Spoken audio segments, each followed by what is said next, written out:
So we've all been there.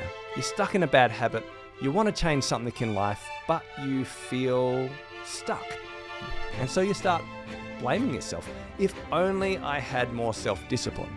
If only I had more self-control. If only I had more motivation. If only. But maybe that's not the whole picture. What if change isn't just about digging deeper within, but shifting what's around you? Maybe change isn't just about who you are, but who you spend your time with. Because we're not just self-shaped, we are sculpted by others. Study after study shows that the people we spend time with profoundly shape the way we think, how we behave, and what we consider to be normal. I mean, if your friends snack on chocolate and cake every time you catch up, well, then you probably will too. But if they're the type of friends that eat veggies and go for walks at lunch, well, then you're likely to follow suit. So in this episode of The Spacemakers, we are going to explore the simple but profound idea that behaviour is contagious. And one of the best ways to get unstuck might be to choose your company as carefully as you choose your goals. Who you spend time with on a regular basis may be the secret to getting unstuck for a surprising second act. Okay, let's dive in together. Hi everyone, welcome back to Season 3 of The Spacemakers, where we are helping you to get unstuck for a surprising second act. And we are up to episode 9 of 10, and I'm here with Matt Bain, the secret source of the Spacemakers podcast. Welcome. Thanks, Dan. I appreciate being referred to as saucy. That's been a long held goal. That's excellent. Great to be here for the home straight. Yeah, home straight. Home and straight we're going to talk about the importance of traveling alongside others as we head towards the wrap up. That's right. I believe that must be the T in shift. The T in shift, yeah. So look, I want you to imagine, not just you, but our listeners, I want you to imagine feeling stuck in life. There's a habit that you want to shift or a change that you want to make.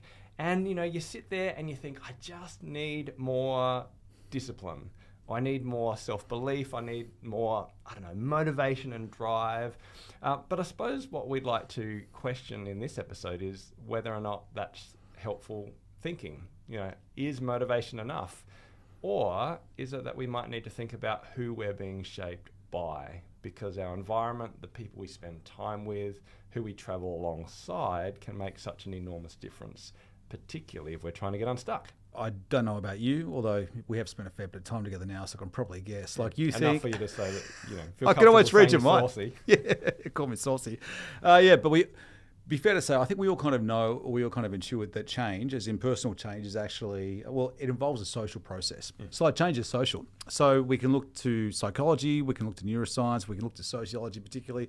But I think, again, we can just as importantly look to personal or anecdotal experience to know that the people that we spend a lot of time with have a profound influence on our behaviour.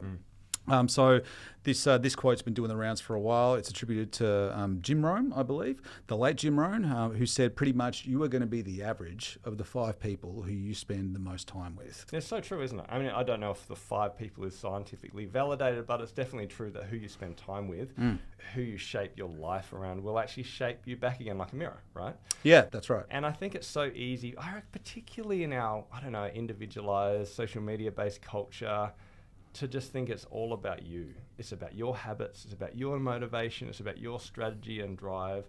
So we really want to kind of, lift the lid on the importance of it being about others, because it's not actually about you. A lot of who you are is shaped by those you travel alongside. Yeah, that's right. And like you said, I think that the mirror metaphor is good in terms of reflection and also like reinforcement. And the beautiful thing is if we're stuck and you're trying to find ways to get unstuck in a domain or area of your life, one small step at a time, well then you can actually start by looking outside of yourself and reflecting on who do you spend time with and who would you like to reflect or mirror. And that can be a great strategy for moving forward, which we're going to talk about. So, Dan, we love research. Yes, we do. Want to base some of this stuff on actual science. That's the stuff that we're talking about. Real science. The hard rather science. Than just our made-up stuff. Yeah. Yep. So please tell us about a study that is really pertinent to this topic of change being social. Yeah, excellent. So, look, we stumbled across this study. It's from the Journal of Social Psychology from 2008. So it's a few years ago. But it's called Social Support and the Perception of Geographical Slant, or what I prefer to call the Jack and Jill study. So Jack and Jill went up a hill to fetch a pail of water. the question is, why did they do it together instead of walking up the mountain individually? And this study actually helps to explain that deep conundrum, which I imagine you've been thinking about for years, Matt, right? Well, that and, on a bad day, did Jill actually push Jack? He right. fell somehow, right? I don't think he just tripped. Oh, yeah, we're going to focus more on the start of the start of the story, Sure. not the end of it. Sure. But I love how some research studies are just, I don't know, quirky or interesting. I don't know how they came up with them. But basically, scientists were trying to work out whether or not who you do life with actually makes life easier. And so they set up kind of a mini lab at the base of a hill, or, it sounds more like a mountain. And when people walk past, they tried to recruit them into the study. And so simply they asked them to estimate how steep the mountain was in front of them, how hard it would be to climb. They used a number of kind of well-designed metrics, I think visual metrics. They would write stuff down or estimate it. They would use what we call haptics, so they would put their hands on kind of tilt boards and estimate how steep the mountain was. But look, needless to say, this has been well verified in other kind of mountaineering research. But what's interesting is that when walkers were solo, well, then they would consistently estimate the hill to be steeper than if they were walking alongside someone else, which is interesting, right? And then they asked about the quality of the relationships between those people who are walking together. And what they found is if people describe their relationships in terms of warmth and connection, if they had high trust in the relationship or could maybe rely on each other in tough times, well, then those pairs would actually describe the mountain as being even less steep than those who are walking with more of a kind of an acquaintance, and even more so than someone who was solo. So, bottom line is the researchers showed that our perception of a climb of a mountain, or maybe a difficult goal or something that's hard to achieve, is actually easier when we're with others. We perceive that life is easier and that challenges are less challenging when we're with people, particularly if we trust them, we know them well. So, why did Jack and Jill go up the hill? Well, they did it together because it was perceived to be less complex than walking by themselves. I will quickly read a quote from Dennis Profit, who was one of the study's authors. He said, "Friendship and social support change how we perceive the world and how our bodies work." And it's a simple study, but I think it's an interesting idea when it comes to the idea that behaviour is shaped by who we do life with. Yeah, that's good. Potentially intimidating or tough change is going to be perhaps slightly less intimidating and perceived as being easier, or at least less hard, if you do it alongside trusted company. Yeah, and look, the sad thing about the whole story is obviously Jack and Jill had a falling out on the way, and therefore, either Jack or Jill pushed each other down the hill, and Jack had a big falling. we went from there. But the research, that could be part 2 of the research study. No, that's good. That's good, mate. I'd be happy to climb a mountain with you. I'd like to have you alongside. That sounds good. That's a Sherpa kind of thing, you know what I mean? Thanks, Matt. I'll take that as a compliment coming from you. I know it sounds like a pretty simple study, but the results still surprise me. That's probably not a finding, if you like, that I would have just intuited or guessed. Yeah, well, especially the idea that we actually perceive things differently based on who we're doing life alongside. And I think that definitely has an implication for different areas of life. If you're in a team, if you're alongside people who you trust, well, then you can actually tackle hard things with less complexity. Yeah, well, that's the nub of it for me, because I think I probably would have guessed that the people, particularly people who I'm close to, they are going to have an influence on how I perceive things. What I wouldn't have picked up is that one of those common effects of being alongside someone who I'm close to is that potentially difficult tasks seem less hard or less difficult. That's the thing that really surprised me. Yeah, that effect. Yeah. And look, I think that definitely kind of links into this theme of being unstuck. And so when we feel stuck, how do we get alongside people we trust, who we have an affinity with? How maybe can we walk alongside others who feel stuck as well? Because we know that we can lighten their load, be their Sherpa, and make their journey easier. It's a privilege. It's a privilege. So, Matt, let's talk about one of our long-term sponsors from Tasmania, an Australian-owned company called Bulk Nutrients. Bulk Nutrients. They make fantastic, affordable, and top quality supplements. So like we're talking whey protein powders, we're talking about different other types of protein powders, we're talking about mineral supplements, we're talking about vitamins. the whole shebang. Yeah, great. And look, the beautiful thing is they post them directly to you at affordable prices. Bulk Nutrients are a great employer. You know some people who have employed. Yeah. They're certainly an employer of choice. Everyone who I know who works there is very happy with it. Yeah, They and love look, it. I know they've got a great culture. I've worked with their leaders, and I highly rate the company, not just because of what they do, but because they serve the local community and produce fantastic, affordable products that are high quality. And on top of all of that, they've offered us and our listeners very generously a 5% discount code. So there's a code. If you go to bulknutrients.com.au, put in your order.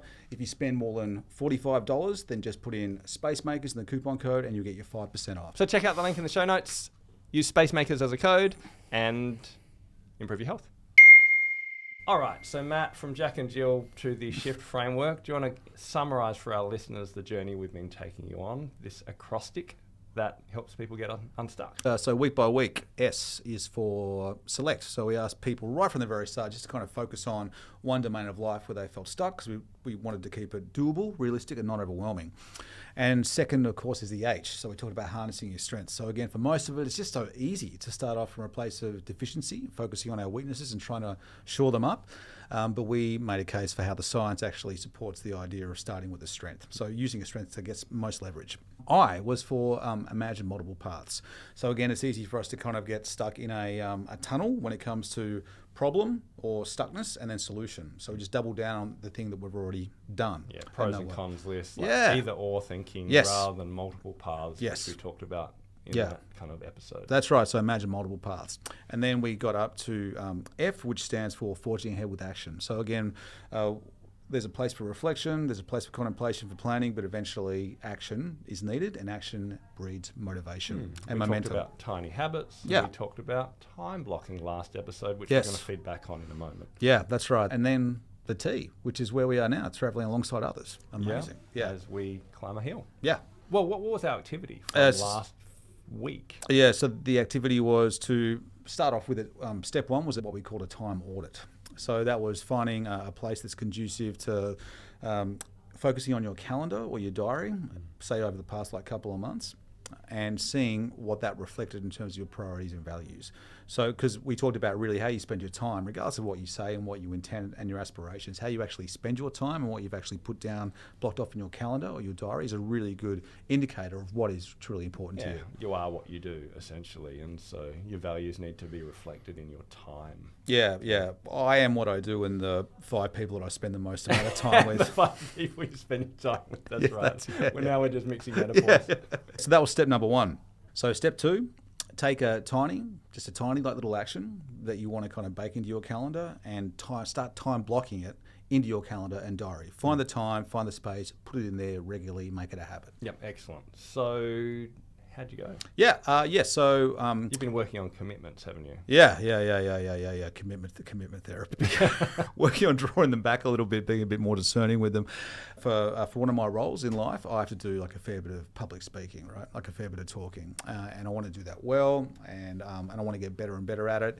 But it takes a fair bit of deep work, right?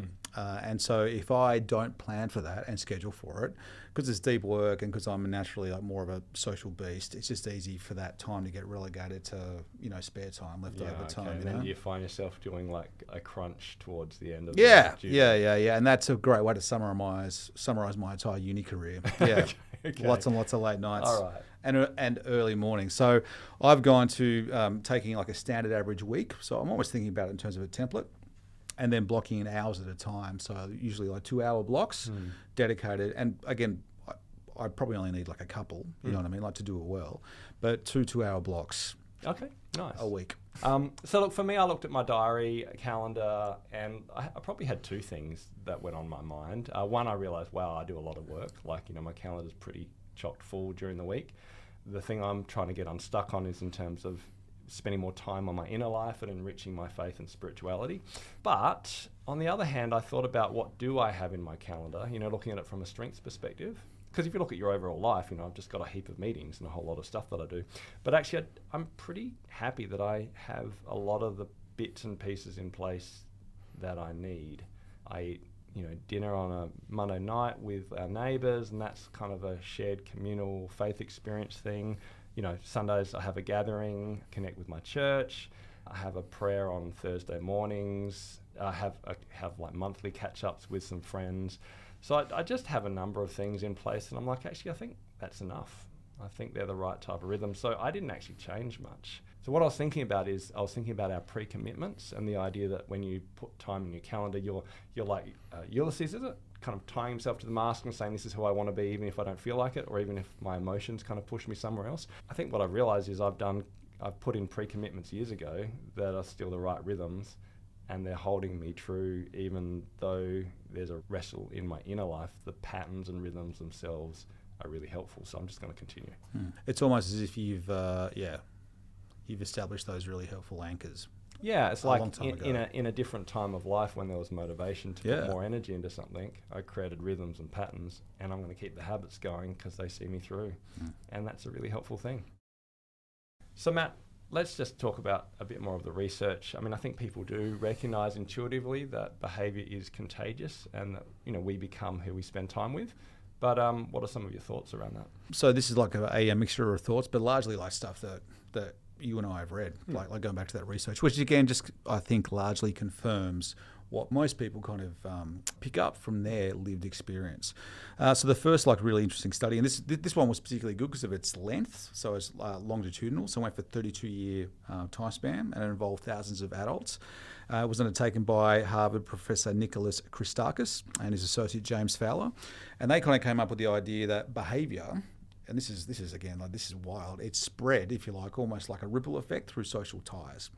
So like it's contagious. Yeah, it's contagious, and not because like it acts like a virus, but more, I think more to the point that humans, we're designed to be such social creatures and animals that so much of my behaviour is influenced by what I observe and then pick up and imitate. So it's like what do they say? It's often more caught than taught. So it's not even like conscious or explicit. It's not someone sit me down and say, hey, Matt, you should think about doing da-da-da-da-da, because I do and it works for me. It's more I observe you, and if we're close particularly, I'm going to observe you across multiple domains in life. And I'm always kind of, part of me is always discerning, do I like this, as in do I think it's working out for Dan? And then somewhere that could maybe work out for me. I admire this trait, so I'm going to try it. I'm going to pick it up, try it on myself. So and almost your baseline of what is normal and healthy and right is shaped by those you're around. Yeah, if all your friends, I don't know, are downloading movies illegally, or I don't know, maybe stealing. I don't know. I'm thinking, now I've gone. Some heavy examples. If all your friends do a particular behaviour, which therefore it kind of becomes socially normal. Yeah, that's right. And therefore, everyone does it. So that's right. And obviously the same is true with positive behaviours. Exactly. Yeah. So that's the and that's a really important point. Just because it's contagious and just because I mimic it does not mean that it's good for me. In terms of like objectively, if you were an impartial observer, you'd say, hey, that's really working out well for Matt. One of the classic ones is around obesity. So again, these guys found that if a close friend becomes obese, then a person's own risk of obesity is increased by 57%. Which amazing. I know, and that sounds so strong to me, like so potent. And that's been shown with smoking, I think. Yep. Yeah, that's right. Smoking, and I think the flip side being it's also had like if your friend becomes a runner, for example, or starts to take exercise a lot more seriously, then again like the flip side, the positive flip side is that you're going to be a lot more inclined to take up some kind of healthy exercise routine as well. Okay. So again, it's the kind of thing that is mirrored in the science and the research that people find mirrored in their own personal experience. Like going back to our good friends at Bulk, so long-term sponsors of the show, I know that in their two facilities, so both admin facility as well as their manufacturing plant, they've installed gyms. And so they've got really, really great gyms. They encourage all their employees to go and use those gyms, like whether it's 9 to 5, or whether it's outside of hours. So they're always accessible as far as I know, kind of any time. And I know I've got a mate who works there, and he said he kind of lapsed with his own gym habit before starting there. But he's on the floor, he's working hard, so he's doing pretty hard physical labour every day, like on the manufacturing floor. And he said like his mates there, come on mate, it's time to hit the gym afterwards. Yeah. Oh, it's so true. Like I remember being in a hospital setting, and every single day, like there was chocolates every day. Because patients are always giving you chocolates. And so I ate heaps and heaps of sugar because you just sit down and there's food there and habitually you ate. Every single birthday, someone brought cake, so it was conducive to bad eating.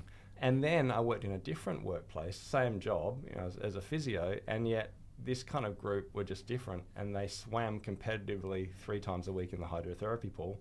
And I just did it because everyone else did. And then they swam on the weekends, and people talked about fitness, and I got healthier, and it was just a clear contrast between 2 workplaces, both well-meaning, and there were positives with the kind of social chocolate culture as well, but just not so good for my health and pre-diabetes. But that's just a social thing, right? Yeah. I've been trying to think of how best to kind of sum it up. And the closest thing to pithy that I've come up with thus far is that people make being a kind of person plausible. So like you surround yourself with people who swim 3 times a week. So suddenly the idea of you being the kind of person who actually does that, and you hadn't done it before, it becomes plausible. It becomes that bit more like realistic. Does it work a little bit? I don't know the research in this, but so I've got friends who run marathons, and I'm the type of guy that can run for 5 minutes at the gym on a treadmill, right? So the idea of a marathon doesn't actually inspire me. Like, I look up to these guys and think, well, that's cool that you can do it. Yeah. But I don't feel like I can do a marathon because it's just so far distant from where I am. Did you want me to tell you how to do it? Yeah, maybe. Okay. Yeah. But it's not so much that. It's more like I'm wondering if the gap between where you are and the people you're around needs to be somewhat close, not enormously distant. Yeah. You know what I mean? Like, so if I'm, I don't know, on 70,000 a year and I suddenly hang out with like millionaires, well, is that going to motivate me to make money, or am I just going to feel bad? So my advice wasn't going to be like personal coaching on how to run a marathon, because I've never actually done it right. But my advice was going to be, well, spend more time with that one person, and then find 4 of their mates as well who you like, and then spend a whole lot of time with all 5. And then I think, like, seriously, eventually. Okay, so you start by feeling bad, but then eventually you think, okay, maybe I could start running. Look, you call it bad, I call it like aspirational, because like to some degree, like there's going to be like a natural sorting effect, right? So you have to find the behaviour or the lifestyle kind of, I guess, baseline appealing enough, or the people baseline appealing enough that you start to spend a lot of time with them. So again, we're not talking about like distant social relations as much as your kind of nearest and dearest. And secondly, like going back to your second example, so sure, I mean, in theory, I could like if I started hanging out with 5 like millionaires, I'd probably start to feel really like maybe like inadequate and feel bad every time it was, the round fell to me to like to pick up the bill for drinks. Like that'd probably break me, right? But in reality, I think the question would be, well, Matt, would 5 millionaires suddenly want to start hanging out with you? Yeah, so it probably works both ways. Yeah. Like there's a natural like sorting, I think, like in self-selection effect. Okay. So there is that self-selection. Okay. Look, it's an interesting question. Yeah. I suppose particularly in the context of being stuck. If you're feeling stuck in life and you realise actually the 5 people around me are actually probably reinforcing the stuckness of my life. We're not saying you should just ditch those friends. There are cases where, particularly if you're struggling with, let's say, kind of, I don't know, substance abuse, you might actually need to change social circles altogether. I've seen people do that. Yeah. I've got a friend who actually had to leave one city, move to a different city to get out of kind of a coke habit, and the bad coke, not the not the cheap. So the solution wasn't just to switch to Pepsi. That's right. It wasn't just a Pepsi solution, and that was it. That's what he needed. He needed to actually change context. Yeah. Because that gave him the motivation. So sometimes you have to change context, but at the same time, yeah, I suppose if you feel stuck, maybe the question is, well, who is in your relational world that you're already friends with, who you do think could lift you up a bit, or motivate you, or inspire you, or help you be a better version of yourself, and how could you spend more time with that person or people in that relational world? Exactly, because this series has been kind of, or season I should say, this season has been primarily focusing on if you feel stuck in one domain of life, as opposed to kind of the totality of your life feels like one great big puddle of stuck. Yeah, so again, you shouldn't require, I've got to change, I've got to upheave all my social relationships to help address this one domain. It's more a case of my life feels completely stuck in every kind of area, and it really is. Then maybe you've got to, again, think about the radical shifts in terms of people and location and blah, blah, blah. But we're talking, we have been talking about particular domains. So Matt, let's get practical. I think most people will admit or agree that our company shapes us, but we live in a very isolated, individualized world where so many of us are lonely, and it's just hard to even find time to spend time with others, let alone intentionally choose who's shaping you. We've got a few principles. The first one is to choose your tribe wisely. Tell us a bit about that. choosing your tribe wisely is important because it's going in with your eyes open, knowing that the people, again, who, and by tribe we mean people who you're going to spend a fair bit of time with and who you count as close, right? So these are the people you're voluntarily saying, I'm going to allow them to influence me. So you want to be, like, again, going into that with eyes open, because if they don't share the same lived out, not just aspiration, but actually like lived out values that are probably going to be most, I guess, like most kind of manifested in behaviour, then they are going to take you in a different direction. Yeah, and look, there's often a cost to choosing wisely. You know, I mean, I was chatting with my hairdresser just yesterday. She's from New Zealand and has built a business in Hobart, is smashing it, and has got some great, you know, relationships here. But there is a draw back to New Zealand because that's where her oldest and dearest friends are. Her kids are grown up, you know, and there's this sense where maybe I should move back because that's the tribe that kind of energizes me most and who I enjoy spending most time with.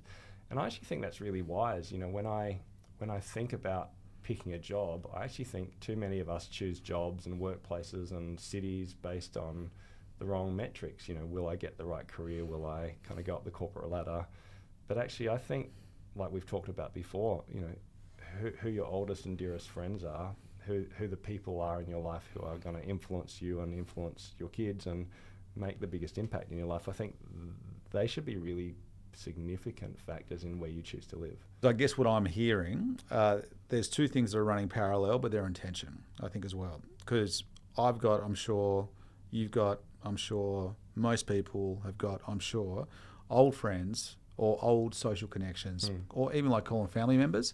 And again, like they've just, they've identified perhaps like different values that they're going to live out to you, right? So what we're not saying is that you want to, again, cut them off entirely, yeah? But what we are talking about is that you need to choose a tribe wisely if you want to reinforce and up the chances of desired behaviours being more frequent in your own life.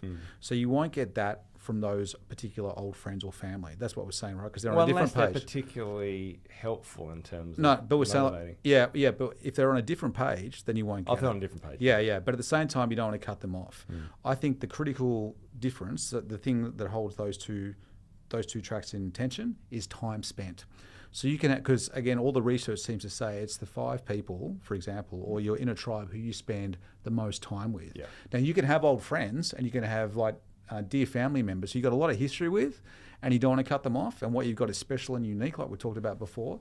But in reality, you're probably not spending a whole lot of time with them. You haven't cut them off, you're just not spending a whole lot of time with them. But the connection is so strong, it doesn't rely on needing the same amount of time. Yeah. But if you want to change something in your own life, particularly if it's a behaviour, you're going to need to, again, make sure that the people who you're spending the most time with are on the same page. Yeah, so intentionally gravitate, particularly if there's an area of your life that you want to change, gravitate to someone who is probably a bit further ahead of where you'd like to be. You know, if it's finances, find someone who's actually doing really well financially and who you can learn from. Those 5 millionaires. Yeah, find me. Not so much to overextend yourself, but to actually, you know, if there's someone who's good at investing, willing to spend time with them. You know, like, same with obviously fitness, friendship, spirituality, all the different areas we've talked about. Find people who are more up and coming in the areas you want to be and actually learn from them. But just a caveat,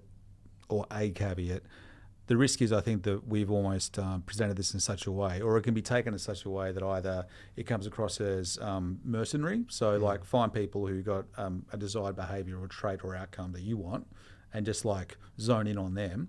That's the first. So we're not saying that, right? As in, it's not that simple, and we're not that mercenary. That's the first thing. And secondly, even if they got the same, you know, desired behaviour or the same aspirations as you, if you're going to spend a lot of time with them, then there's got to be a whole bunch of other stuff that also falls into place. Like there's got to be some natural like affinity there with them. That you have to be the kind of people who you just like naturally like get along with as well. That's where it kind of gets. Yeah. So we're saying that just because someone has the same values, it doesn't mean that you're going to like click with them really, really absolutely. well. Yeah, there has to be a natural connection point. So how would you start then? If someone feels stuck, they recognise that they need to spend more time with different people or even broaden their social networks because their current networks are continuing to reinforce their stuckness.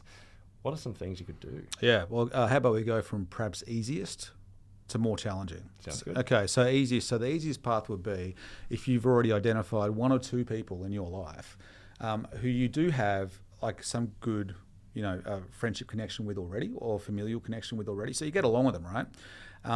So that's the first thing. Second thing, they exhibit this desired behaviour or aspiration that you're trying to move towards. So they've already got it. They're, like you said, they're a little bit ahead of you in that regard.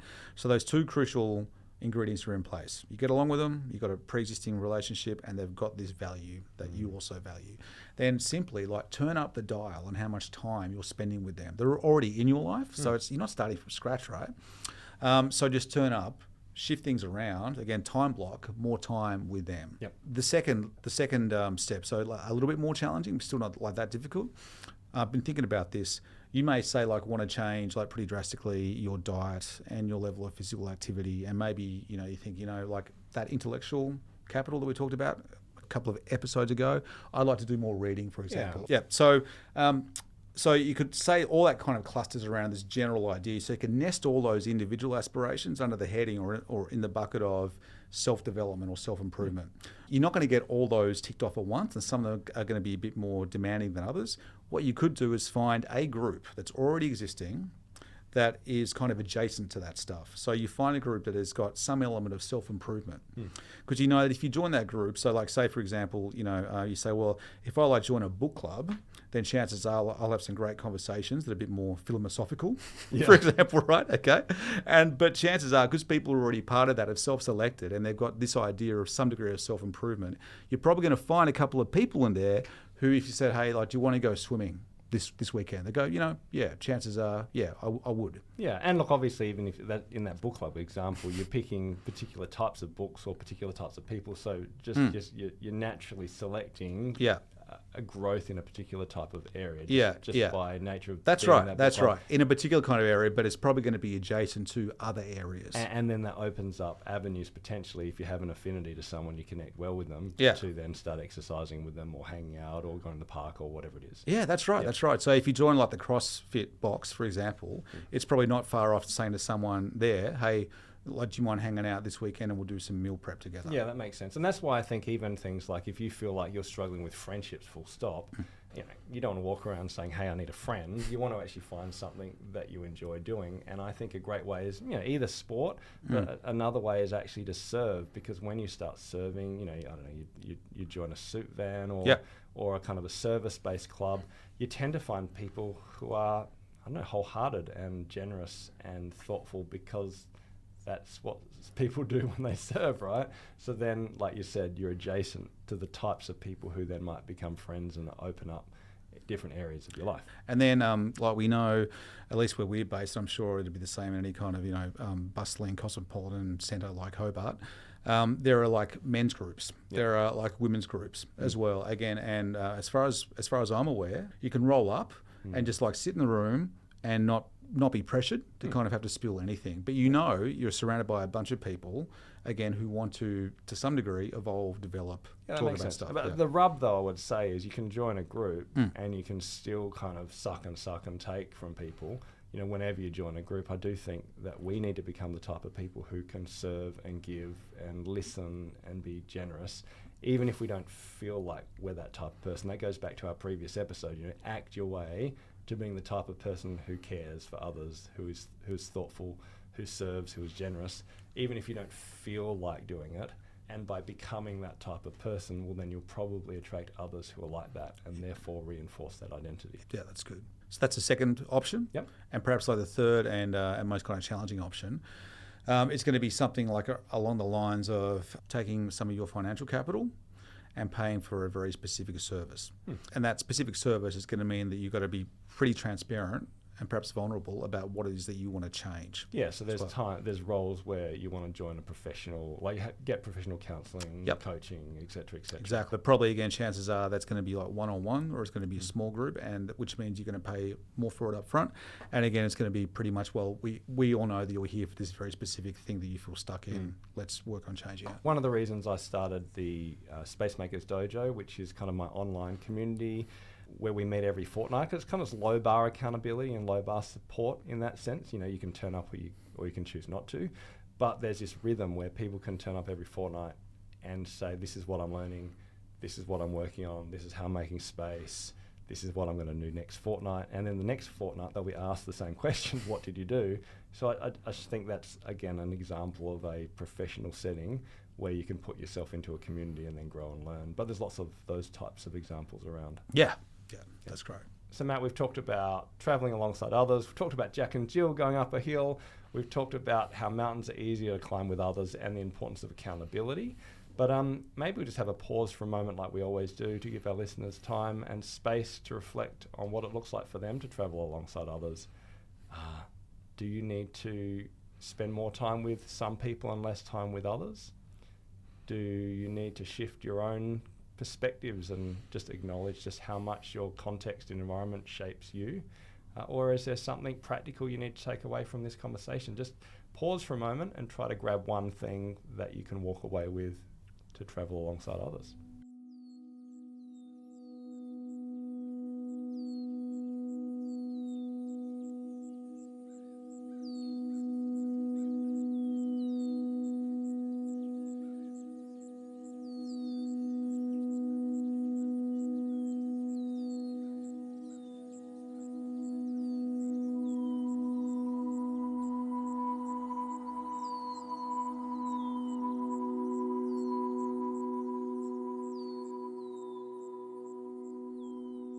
Okay, so Matt, we always like to finish every episode of the Spacemakers by getting practical, because it's what you do that counts. It's so easy to hear information and to absorb information and to think about ideas.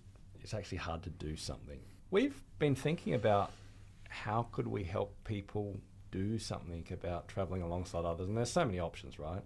From like getting a counsellor or a director. We just spent like probably half an hour going through a bunch of them. Joining a sports club. Like we can't tell you what to do. No, right? that's right. It's so individualised. Yeah, that's but right. we do have one idea which we think could work if you need a nudge in the right direction to help you with accountability. So one idea is that you could ask someone to watch or listen to this podcast with you, right?